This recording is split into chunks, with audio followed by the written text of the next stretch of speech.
Hei kaikille, täällä on Amirko. Tänään on suorassa vähän ilmoitusasia. Nimittäin mä teen MV-kisan. Jei!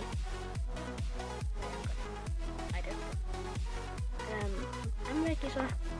Ihan perussäännöt. Ei saa matkia kenenkään muun tekevän MVtä. Pitää keksiä itse se. Ja no, sen kisan päättää itse. Niin kuinka kauan se kestää, saa pietää itse. Ja niin, ihan perus MV-sääntö siis. Ja kommentteihin laitatte MK mukana tai jotain semmoista. Ja palkinnoksi on omattu.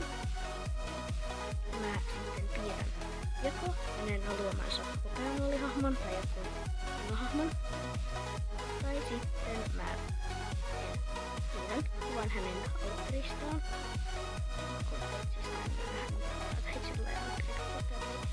Muista pelkästään mistä hän haluaa kuvata. Tästä on vain ykkösiä ja 2 kunnia mainintaa. Ei ollut muuta.